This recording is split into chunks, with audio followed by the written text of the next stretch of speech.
This video is going to cover two additional concepts that cause a plaintiff's recovery to be reduced. And we're going to start with our first case. And what happened in this case? Well, we had a pharmacist who negligently supplied the wrong drug to a married woman. And as a consequence, the married woman became pregnant and delivered a normal, healthy child. Well, this woman already had seven children, and her husband had actually decided to limit the size of their family using oral contraceptives. However, the oral contraceptive drug that was given to her was incorrect, which is how she got pregnant. So now she's suing for medical and hospital expenses, lost wages, pain and suffering accompanying a childbirth, and the cost of rearing their eighth child. Now let's look at how we would analyze this if we were just looking at it from an external point of view and using our attack plan. We have three steps. One, is the plaintiff entitled to compensatory damages? Two, how do we measure the plaintiff's damages if the answer was yes to number one? And three, do any limitations apply to the plaintiff's recovery? For number one, well, yes, she is entitled to damages because D's negligence is what caused her to get pregnant and give birth to a child that she now has to raise. So that was easily established using the underlying claim. Now, how do we measure these damages? Because she's asking for a lot of stuff. Well, medical and hospital expenses and lost wages, we'll probably have receipts or pay stubs that we'll be able to use as evidence to calculate that. Pain and suffering of pregnancy and childbirth, we know our standards, just no absolute standards, but it can't shock the conscience. So it has to be pretty much a reasonable person standard. And then the cost to rear the eighth child, well, we can admit expert testimony. And there's a FYI on page 749 box that says there was a study by the US Department of Agriculture that said it costs on average 245K to raise a child, right? Given there's a large range. So we know she's going to be able to recover stuff. We know that she can measure it. It's probably certain because we have all this calculations. It's probably foreseeable if you give someone the wrong drug, they could get pregnant. But now, do any other limitations apply? And the trial court said, well, yes, because the benefits of a child, even if unwanted, outweigh all the losses above. So they're applying the benefits rule, which is our first concept.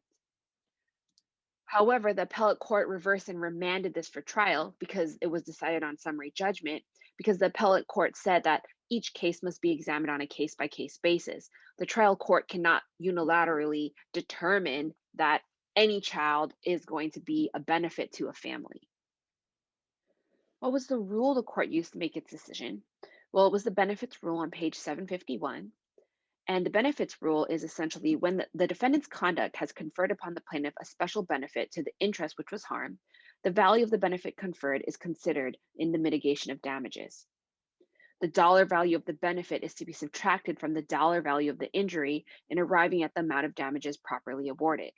So essentially, the benefit of a child needs to be considered in the calculation of all the damages that the plaintiff is suffering.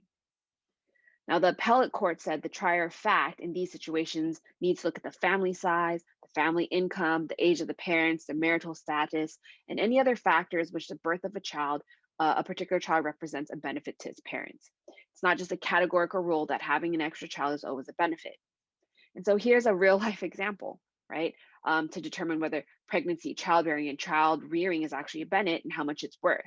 So you have me, my husband, and my child, where we have only one child. If we had one accidental child, it might not be as hard for us because we only have one and we both are gainfully employed. Now you had John and Kate plus eight. They had eight. If they had one more child, or God forbid they had another eight, it might cause issues and it might not be as much of a benefit. For us, we loved having our child, we love having another one, but John and Kate plus eight, there was a lot of tension in their family, and the two of them actually end up splitting up. I'm not sure if people watched the show, but a long time ago, I used to watch it, and you saw that their marriage definitely took a toll when they had so many children.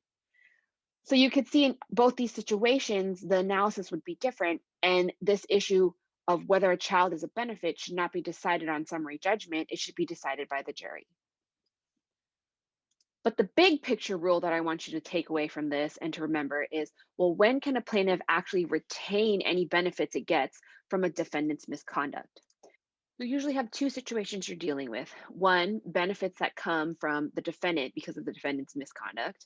and two, benefits that come from a third party, but also triggered by the defendant's misconduct. In the first situation, any benefit caused by the tort that comes from the defendant will be subtracted from the plaintiff's recovery. When it comes to a third party, though, it's a little bit complicated because there's an underlying rule that courts have a policy against double recovery because we want to give the plaintiff recovery for the actual loss, not a windfall. And if the plaintiff is already recovering for their full damage from the defendant, any other damages or recovery it gets from a third party and a benefit seems like it's getting two recoveries from the defendant as well as a third party. And the court has said, well, that's okay, according to this collateral source rule, which is an exception to this double recovery, no windfall policy. The collateral source rule says that compensation received from a collateral source not affiliated with the defendant does not operate to reduce damages recoverable from a wrongdoer. Now, our Sunnyland Farms case was a good example of the collateral source rule in action. So we had Sunnyland Farms, which is the plaintiff, and its insurance company, West American Insurance, which was technically also a plaintiff to this case, versus the Central New Mexico Electric Cooperative, which was the defendant. And what happened is the defendant shut off Sunnyland's electricity because of non-payment, which meant the water pumps had no power. There was a fire, and this fire destroyed the tomato facility. And so Sunnyland is saying if they had not wrongfully shut off the electricity, then the firemen or Sunnyland would have been able to fight the fire and it wouldn't have destroyed the whole facility. At the trial court level, the defendant was found liable for negligence and breach of contract, and the plaintiff was awarded 21 million in damages, including lost profits. But these damages were reduced by 80% for their comparative fault. They were also awarded 100K in punitive damages. But how are these damages calculated? How did we get to this number? What happened after? What is the whole issue here? Well, we have to understand how insurance works to kind of continue. In this case, there was an insurance policy where West American Insurance had to pay Sunnyland Farms 3.2 million for the burning down of its tomato facility, which meant now West American Insurance had a claim against the Central New Mexico Electric Cooperative. And so they decided to settle for 1.3 million, where the defendant paid West American 1.3 million in exchange for West American giving or selling it its subrogation lien. And so what is a subrogation lien? A subrogation lien is an equitable remedy for an action restitution. And we didn't learn about it, so don't worry about knowing the intricacies of it. All you need to know is a subrogation lien is a situation where the insurer, WAI, will step into the shoes of the insured Sunnyland and inquire all the rights the insured may have against a third party, which in this case is the Central New Mexico Electric. And so that's why after paying the 3.2 million insurance policy, West American now has a claim against Central New Mexico because it's stepping into Sunnyland Farms' shoes. However, what West American decided to do is to sell the subrogation lien or these rights to the defendant before trial and settle. And so now West American is no longer a party. It's settled with Central New Mexico and it's paid its insurance policy. It's walking away. It's happy. But we still have the issue between Sunnyland Farms and Central New Mexico to deal with. And in this case, because Central New Mexico settled with West American and bought it for 1.3 million, this subrogation lien, it's trying to say, well, technically, if we're now stepping into the shoes of West American that paid Sunnyland Farms 3.2 million by buying the subrogation interest, we should be able to reduce the damages we need to pay Sunnyland Farms by 3.2 million. Right? So they're trying to get around the system by paying 1.3 million to West American, so it could now use that 3 million that West American paid Sunnyland Farms to deduct it from how much it needed to pay Sunnyland Farms in its judgment. And so what did the prior courts hold? What's the procedural history here? Well, after the bench trial, after all the calculations, the court determined that Central New Mexico needs to pay 4.2 million damages to Sunnyland Farms, right? But originally we had the 21 million in damages, we minus the 80% comparative fault. That's how they got to the 4.2 million.